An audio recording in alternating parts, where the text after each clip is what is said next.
A passionate couple, a life of luxury, and the criminal underworld. What started as a glamorous romance quickly turned into a nightmare.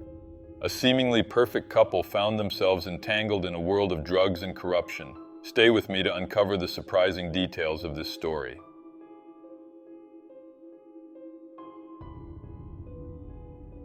Charlotte Karin Lindström was born on August 9, 1984 in Sollentuna, a municipality in Stockholm County, Sweden. She is the daughter of Hans Lindström and Anita Hall Lindström, who, besides Charlotte, also have another child named Jan, 2 years younger than Charlotte. The family lived in a middle-class house in the suburbs. According to sources, Charlotte had a normal childhood and is very close to her family. Her parents said she didn't have any specific dreams but wanted to feel special. In 2003, at the age of 19, Charlotte went to Australia with a group of friends from her school days. Before that, she had traveled the world with these same friends, but it was in Australia that she decided to stay. In Australia, she settled in Sydney and started working part-time as a model and also as a waitress at a well-known nightclub called Hemisphere. After some time working at Hemisphere, Charlotte applied for a job at a strip club called Minx. This club belonged to a man named Stephen Wayne Spalaviero, who was 37 years old at the time. As soon as Stephen laid eyes on Charlotte, he became interested in her and gradually began to approach her. Stephen quickly realized that Charlotte had a taste for expensive things, and he could offer that to her. Besides the club, Stephen also owned and co-owned several other businesses, ventures that provided him with an excellent income. But Stephen wasn't just a successful businessman. There was a darker side to it all. He was also one of the biggest suppliers of synthetic drugs in the Sydney area, and of course this guaranteed him even more money. Stephen frequented the best and most expensive places in the city, and he only drove luxury cars, such as Lamborghinis and Ferraris.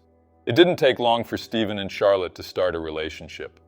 Within a few months, they were already living together in an apartment in Darling Harbour, one of the most sought-after and expensive places to live in Sydney. The couple's life was full of luxury.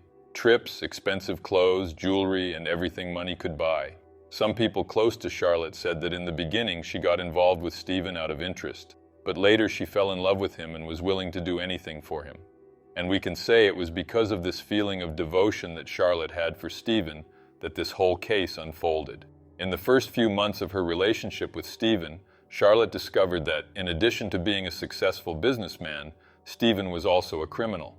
This didn't bother her at all, because after all, Stephen's criminal activities brought in a lot of money, and Charlotte loved spending it. Even though she lived far from her homeland, Charlotte always kept in touch with her family. She visited them twice a year, and they also visited her whenever they could. During all her family visits, Stephen went with her, and he managed to win over her family's affection. However, this fairy tale involving a young Swedish girl and an Australian drug-dealing businessman would not last long. There was no happily ever after here.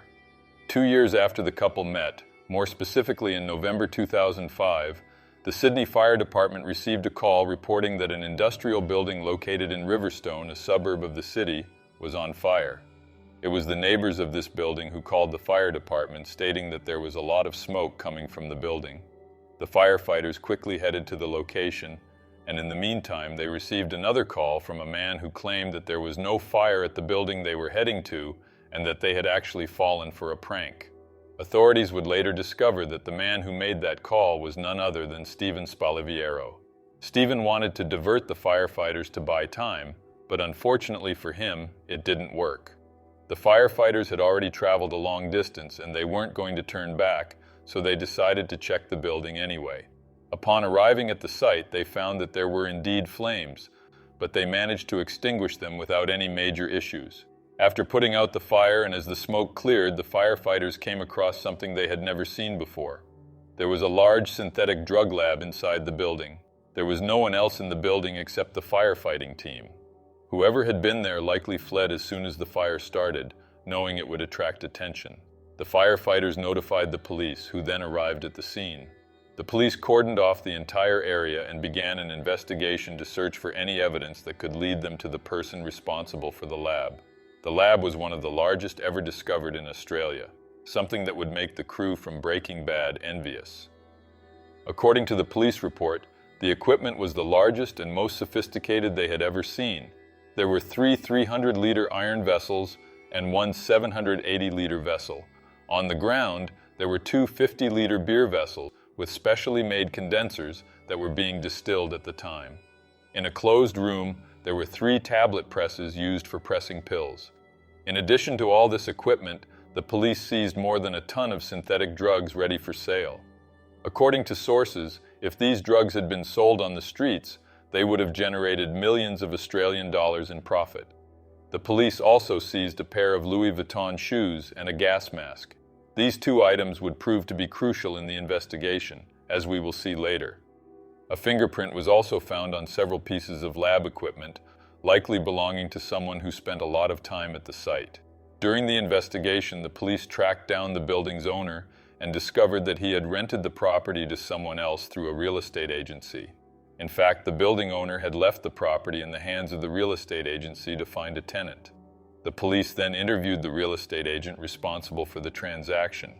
The agent told the police that he had rented the building to a man who identified himself as John Walker, claiming to represent a company called K&M Machinery. According to the real estate agent, John Walker had told him that he intended to use the building to store some company machinery.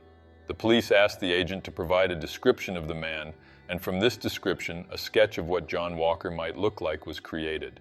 Now, the police had a name and a description of the person responsible for that large-scale drug manufacturing operation. However, when they searched the system for the name John Walker and tried to track him down using the information they had, they found nothing.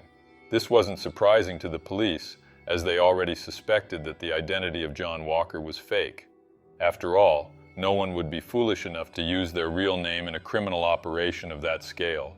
The fingerprint found on several pieces of equipment in the building provided the police with a different name, Jeff Clower. The police tried to track down Jeff, but they couldn't find him anywhere. It was highly likely that Jeff had already left the country. Initially, before the police had seen a picture of Jeff, they believed that John Walker was actually Jeff Clower using a fake identity. However, the sketch created by the police of John Walker based on the real estate agent's description didn't match Jeff Clower's appearance. This indicated that another person was involved in the criminal scheme, someone using the false identity of John Walker. Again, this wasn't surprising to the police, as it was highly unlikely that only one person could manage a drug factory of that size. Let's not forget that the police had seized over a ton of synthetic drugs at the site, a huge amount that couldn't have been produced by just one person in such a short time. The factory had an enormous quantity of chemicals on hand, so the police decided to trace the purchase of those chemicals back to their source. After a few days of investigation, the police located the supplier. It was a licensed company in the region. The police went to the company and spoke with an employee responsible for handling the sales. The employee told the police that a man named John Matthews was the one who purchased all those chemicals. The police showed the sketch they had of John Walker to the employee, who said the man in the sketch looked very much like the person who made the purchase. As a result, the police asked the employee for all the information he had on the man listed in the sales records. Although they suspected that John Matthews was also a fake identity, just like John Walker, the police attempted to track him down. Indeed, John Matthews turned out to be another false identity. All the data the seller had for John Matthews was fake. However, the phone number was active, and when the police checked to see who it was registered to, they made a significant breakthrough in the investigation. The phone number was registered to Stephen Spalaviero. Now, before we proceed with the case, let's take a moment to talk about Stephen Spalaviero's life and the path that led him to become one of Australia's biggest drug traffickers. Stephen Spalaviero grew up in an Italian family in the suburbs of Sydney. After finishing high school, he moved to the United States, where he began working as a luxury car mechanic in a garage in Los Angeles, California. In 1989, Stephen was arrested after stealing a Porsche. At that time, he was part of a gang that stole luxury cars, dismantled them, and shipped the parts to Australia. Stephen was sent to Avenel State Prison in California, where he met a Dutchman named Igor, who taught him how to manufacture all types of synthetic drugs. Later, he was extradited to Australia, where he posted bail and was released pending trial for his crimes. Shortly after, Stephen attempted to put into practice everything he had learned from Igor about synthetic drug production.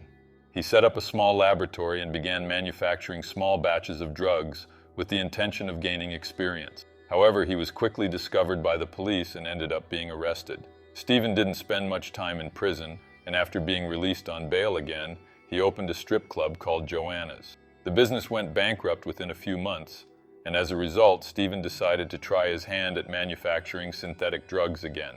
This time, he rented several remote warehouses around Sydney to avoid drawing attention from people and, consequently, the authorities. According to sources, Stephen was producing thousands of pills per week, which was making him a lot of money. As his criminal operation grew, Stephen started making connections around the world. He bought some of his chemical supplies from the Chinese mafia and began meeting with associates of the Sinaloa cartel to set up a drug lab in the South American jungle. In 2002, Stephen opened another strip club, which he named Minx. This time, the business couldn't fail, as the club was primarily used to launder millions of Australian dollars generated by his large-scale drug manufacturing and distribution operation. The following year, in 2003, Stephen met Charlotte when she applied for a job at his club. From that point on, the couple began enjoying a luxurious and extravagant lifestyle together, and they became engaged shortly after. In August 2005, for Charlotte's 21st birthday, Stephen took her to the Bondi Icebergs Club to celebrate, where he gifted her a $5,000 necklace. At that time, Stephen was still awaiting trial for the synthetic drug manufacturing and trafficking charges for which he had been arrested years earlier. Because of this, when the police were able to connect the phone number registered for the chemical purchases to Stephen, he quickly came back onto their radar. The authorities spent more than a year investigating Stephen. They tapped his phone, placed listening devices in his home, and even attached a tracker to his car. Stephen discovered the tracker but knew there was nothing he could do about it. The police were certain that Stephen was deeply involved in the manufacturing and distribution of synthetic drugs, but they needed to gather as much evidence as possible before arresting him. Otherwise, he might be released on bail again. While monitoring Stephen, the police convinced 2 employees from the company that sold him chemicals to testify in court if necessary. These 2 employees were expected to confirm that John Matthews and Stephen Spalaviero were the same person. After securing their cooperation and collecting some evidence, the police decided to go to Stephen's apartment in Darling Harbour. When they arrived, they were greeted by Charlotte, who said she was alone. The officers showed her a search warrant and then entered the apartment. When asked about Stephen's whereabouts, Charlotte told them that he was in Cooktown, a town in Queensland, more than 1,677 miles away from Sydney. As the police searched the apartment, Charlotte followed them with an anxious expression. The police knew they were unlikely to find anything highly incriminating, as Stephen wouldn't be foolish enough to leave evidence of his criminal activities in his own apartment. Still, they searched every corner, and the only thing they found that might help in the investigation was a Louis Vuitton shoebox. Before leaving Stephen's apartment, the police gave Charlotte a card with the detective's phone number and asked her to have Stephen call them as soon as he returned. A few days later, Stephen returned from Cooktown and called the detective. Stephen knew that sooner or later he would be arrested, so he decided to take a risky gamble. In his conversation with the detective, Stephen invited him for coffee and said he was willing to negotiate, offering the detective money. The detective, however, stated that he was not open to negotiations and that Stephen should report to the police department as soon as possible.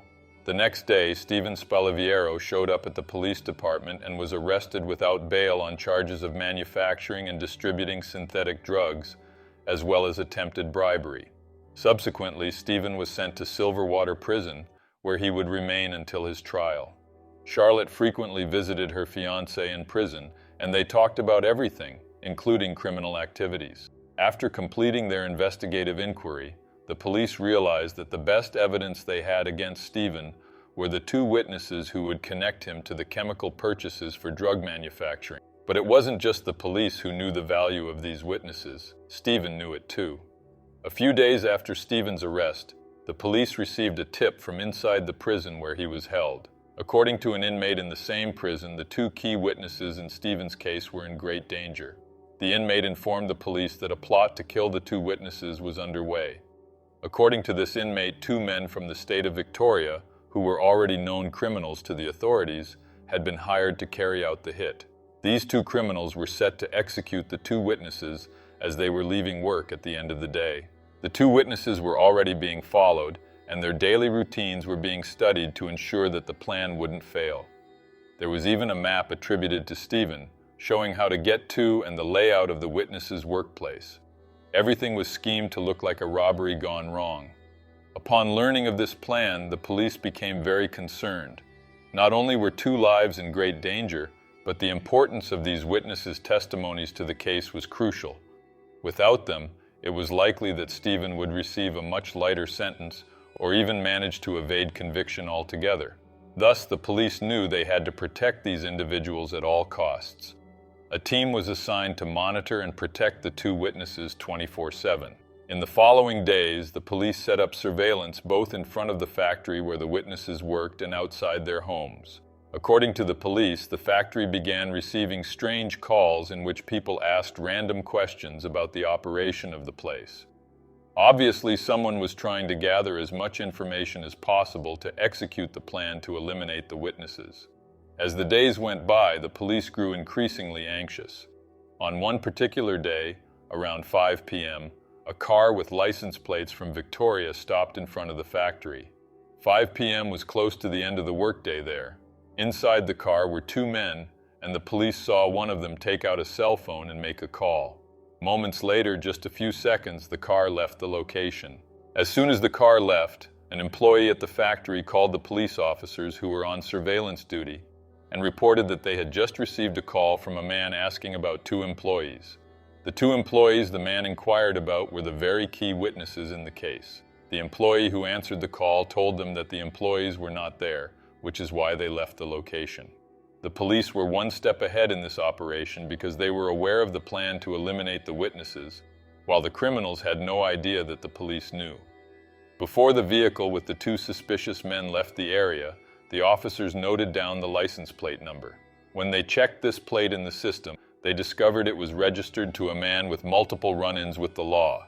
Yes, one of the criminals was using his own vehicle registered in his name to commit the crime. Thanks to this oversight, the police were able to identify one of the men hired to eliminate the witnesses. The officers then began monitoring him by tapping his phone. They discovered that the man was in contact with Stephen. In all their conversations, they spoke in code, as Stephen was in prison, and his conversations were being monitored by prison officials. The contact between Stephen and one of the men hired to eliminate the witnesses did not surprise the police. In fact, they already suspected that Stephen might be in direct contact with those contracted to carry out the hit. But one thing left the officers quite shocked. It wasn't just Stephen who was in contact with the hitmen. Charlotte Lindström was also involved. Charlotte was in regular contact with the men to check on the progress of the elimination plan. In one of her phone conversations with them, she expressed her irritation and impatience, stating that they were taking too long to eliminate the 2 witnesses. From that point, the police decided to monitor Charlotte and tapped her phone. In the following days, the officers listened to all of Charlotte's conversations with Stephen and the 2 hired men. In one conversation with Stephen, she sounded very upset and frustrated, saying she didn't want to be in Sydney anymore. Stephen tried to calm her down, but Charlotte continued to vent and ended up saying something she shouldn't have, prompting Stephen to tell her to shut up. How are you? I don't want to be here. Huh? I don't want to be here anymore. Where are you? I'm in the city. What's wrong, baby? I don't think this is funny. Huh? I don't think this is funny. Oh, no, honey, I'm sorry to put you through, but that's it now. Listen, I'm going to go, I'll leave you alone because you're upset. So you're going to leave me when I'm upset? No, I'm just saying, you know, talk like... So I'm going to sit and cry by myself? Just keep it together, huh? Yeah, no, I just don't want to see those people, that's all. Just shut up. Talking rubbish about fucking shit, I don't know what you're talking about. Yeah.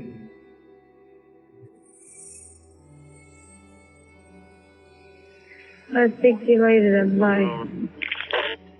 Realizing that Charlotte was frustrated and impatient, the police decided to use this to their advantage. They devised a plan in which an undercover officer would approach Charlotte, pretending to be a hitman.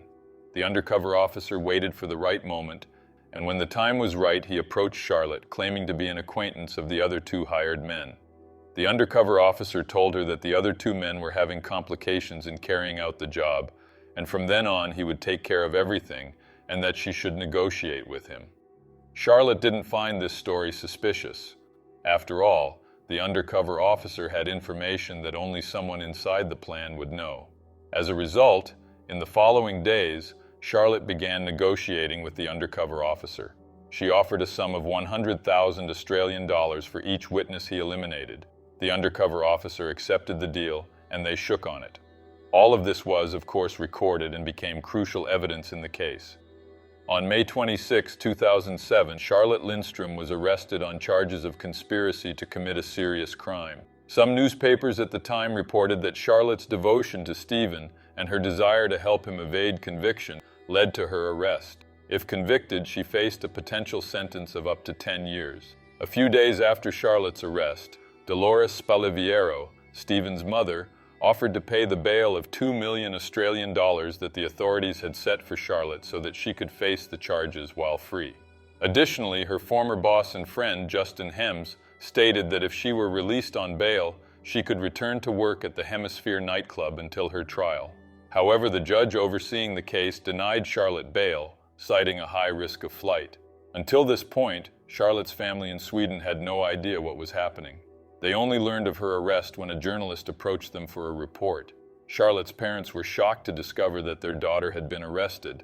They were even more stunned to find out what she was being accused of and the entire plot surrounding her arrest. On September 18th, Charlotte struck a deal with the prosecution and pleaded guilty to the charges. As part of this agreement, she was to testify against Stephen and would receive a much lighter sentence than she would have otherwise. On December 21st, she pleaded guilty again in another Sydney court. Throughout all her hearings, Charlotte wore a bulletproof vest due to rumors that her life was at risk. Initially, Charlotte was sentenced to 4 years in prison, with the possibility of parole in 2 years. However, a few days later, the court reconsidered the sentence, deeming it too lenient. As a result, the following year, on July 23, 2008, Charlotte, who had already served nearly a year of her sentence, had an additional year added to her term. Previously, she could have been eligible for parole in May 2009, but with this addition, her eligibility was pushed back to May 2010. On August 11, 2008, Charlotte began to testify against Stephen in his trial. She disclosed everything she knew about Stephen's drug operation, providing very important details. According to Charlotte, she had even been to some of the locations that Stephen used to manufacture drugs and had learned a bit about the process of producing synthetic drugs. Charlotte's statements were crucial for the authorities, as they helped link Stephen to the entire drug operation. Additionally, authorities had the testimonies of the 2 witnesses who were employees at the chemical factory where Stephen had purchased chemicals under the false identity of John Matthews. To complicate matters further for Stephen, the gas mask and the Louis Vuitton shoe found at the drug factory contained his DNA. It's worth noting that the shoebox was discovered by police in the apartment where he lived with Charlotte. Due to all this evidence connecting Stephen Spalaviero to the synthetic drug factory, he was sentenced in 2009 to 16 years in prison, with the possibility of parole after serving 12 years. The 2 men from Victoria who were hired to eliminate the 2 witnesses were also arrested but were released a few months later. On May 25, 2010, Charlotte Lindström was released on parole from Long Bay Correctional Centre in New South Wales. The next day, she was deported to Sweden, where she served the rest of her sentence near her family. Stephen Spalaviero served 11 years of his sentence and was released on parole in October 2017. He was supposed to serve at least 12 years, as I mentioned earlier, but due to an appeal from his defense, he managed to be released on parole a year earlier than expected. According to Stephen, upon leaving prison, he decided to take a different path this time, one that would not lead him back to crime. He wrote a book called Narco X, in which he recounts the journey that led him to become one of Australia's biggest synthetic drug traffickers, as well as his relationship with Charlotte. He became a counselor for young inmates in an effort to show them that crime does not pay. The latest information I found about Stephen indicates that he is engaged to a woman named Ciara Jones and plans to marry her soon. According to sources, after arriving in Sweden, Charlotte assumed a new identity due to rumors that her life might still be at risk. Because of this, there is no information about how she is doing currently. And that was today's video. Thanks a lot for watching me until now, and see you in the next video.